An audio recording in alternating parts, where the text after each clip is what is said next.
How's it going, guys? Robosushi here, bringing you guys another Digimon video today. Today we have a deck profile that I'm huffing some heavy amounts of Copium on because this is just the BT7 format. If you can't already tell by this Alt-Art Alphamon and this little cute baby right here, this is Black X-Antibody. So the reason why I say we're huffing high amounts of Copium is because we have a lot of not X-Antibody support. There is a little bit of synergy, but if you count as a 4 of all the X-Antibody cards that you can count, not counting the babies, you only have 20. You'd have to max out on Alphamon from BT6 and then max out on all of the other cards that are in this, so that makes it 20 in general because there's 4 X-Antibody cards introduced, not counting Coda, which is the Tamer. But we're just not having the support right now, so the deck doesn't have quite the amount of consistency that you would want. It doesn't have quite the amount of power to just constantly find your pieces, keep on tucking sources with other cards that are going to come out in the future. So right now, this is kind of what I'm working with. Like I said, high levels of Copium. It's super fun to play. It gets hard pooped on by Blue. Blue is your worst matchup. Tommy coming out of security is already bad for like a lot of decks, but in this deck specifically, since you have to have your sources, that's like the whole thing of it. You add your sources and nothing quite stops you from stripping the sources underneath it.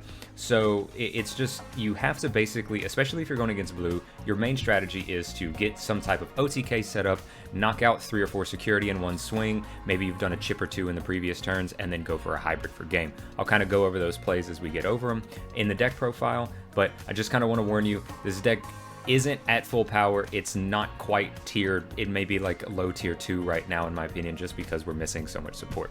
But without further ado, I'll go ahead and get into the deck profile. We're going to start off with our babies, of course, our level 2s. These are going to be 4 copies of Doraemon. I just chose to just run Doraemon. I wanted max consistency, and I always want the X-Antibody in the sources. I don't ever want to have nothing that, like, sometimes you really wish you had this if you go into, like, your level 4 Dorugamon. But so I only run the 4. It does have the inheritable. When you add a source underneath this Digimon, you get to draw a card, so that does play very well into the synergy of this deck. But other than that, if you wanted to run a 5th one, I'd run like Pagumon from BT6 because it does give you some search, but I still think you should just max out on your full consistency and just run 4 of these. Onto our level 4s, we're just going to go ahead and start off with the X-Antibody first. We have 4 copies of Dorumon.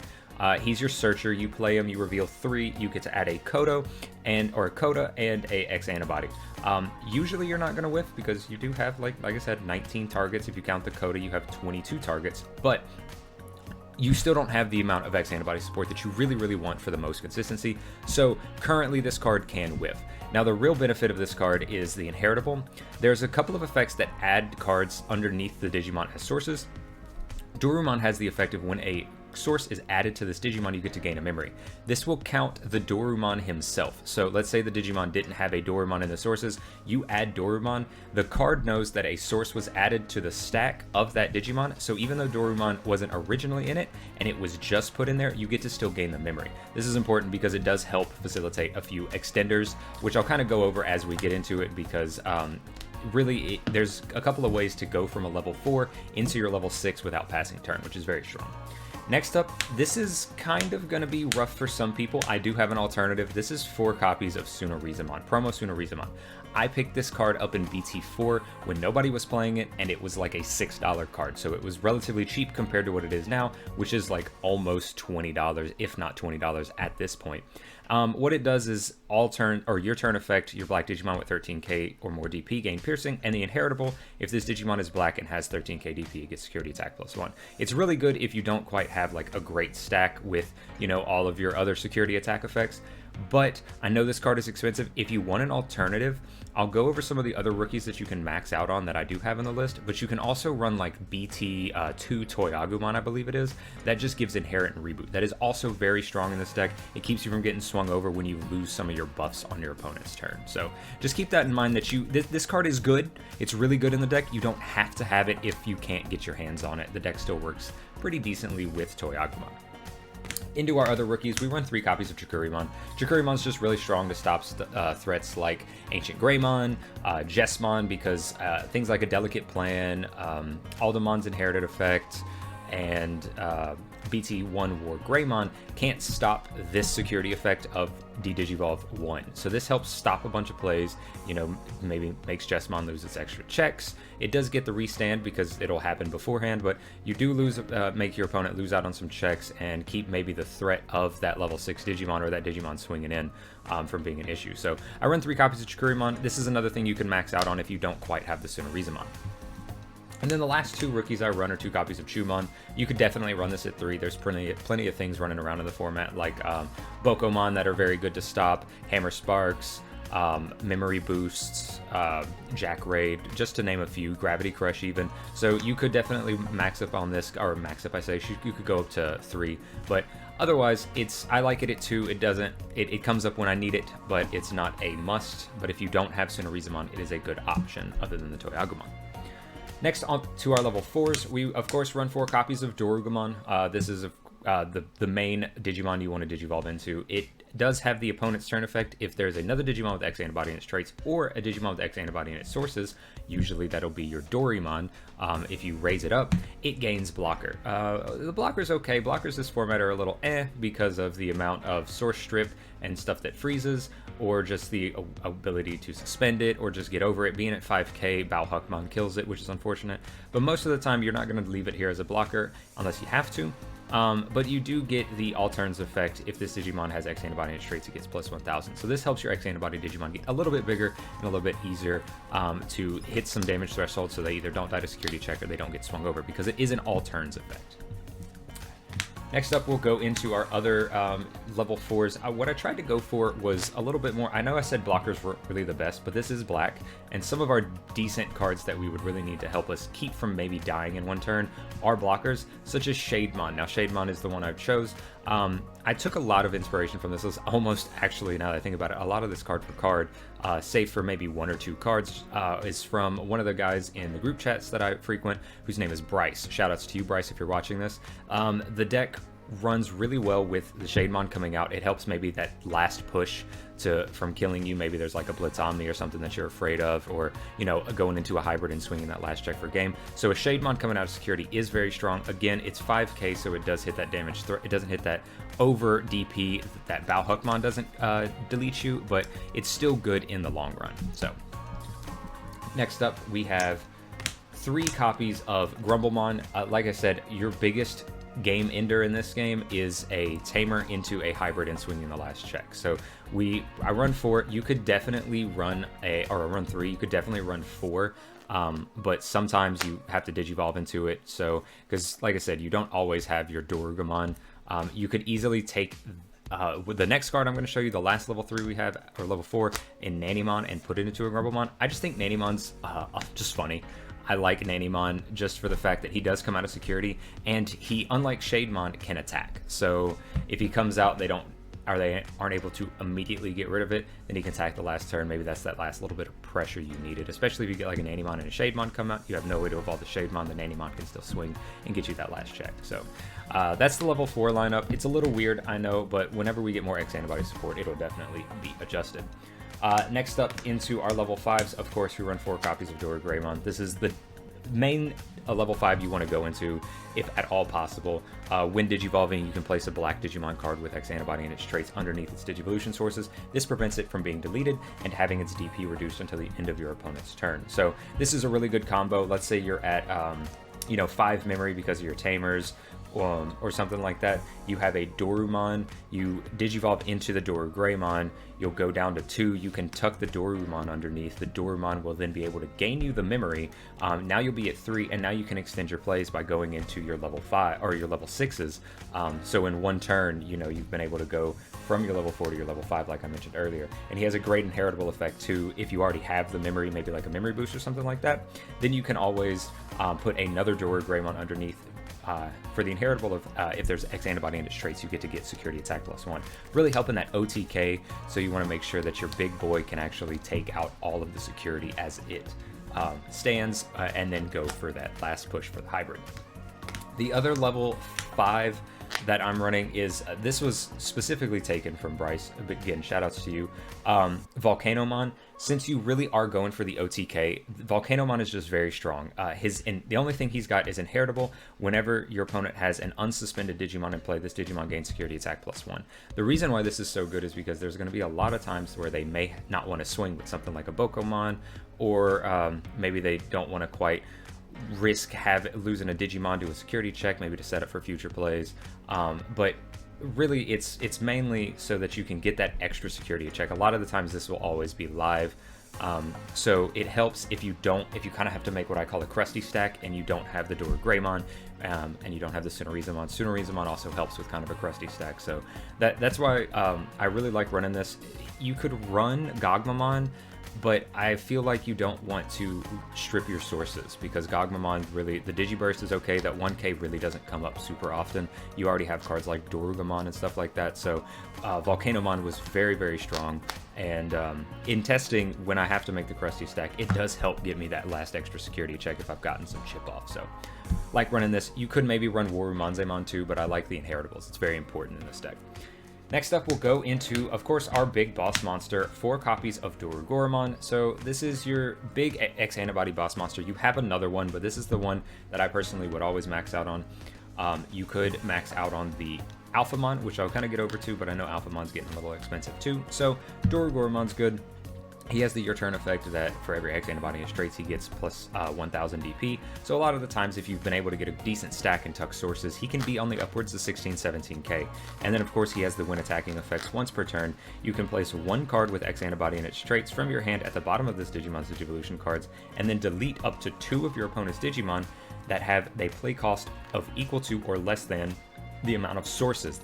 That doesn't mean they have to be X-Antibody sources, it's just sources in general. So this is a good way to kind of clear the board. Maybe if they have some blockers or something like 5-cost blockers or 6-cost blockers, depending on how good your stack is, you can remove some blockers that you might have to worry about, or just remove threats before they become bigger threats the following turn. So Dorugoromon is just really, really solid. Usually you can get like a good stack with this, Dorugreymon, Dorugamon, Dorumon. Maybe you've tucked another Dorugreymon for Dorugreymon's effect. You have the Dorimon, so now you're really, really big. You have at least two security checks. So really, really solid. I would always recommend maxing out. Next up, we run 3 copies of Alphamon. Bryce's list ran 4. I'm trying out 3. It seems to feel pretty good. It does drop our count down from 20 X-Antibody targets to 19, but really, I only had 3 copies. I do have the 4th copy of the alt art, but I like to keep that one in the collection binder. But Alphamon is one card that you could technically substitute out if it is a little expensive. You could run something like, I know we said, Digibursting isn't great, but if you do have to run a crusty stack, you could run like Promo Metal Guru, or Promo War Greymon, Black War Greymon that is. You could run Metal Garurumon, so you can maybe burn a security or delete a Digimon.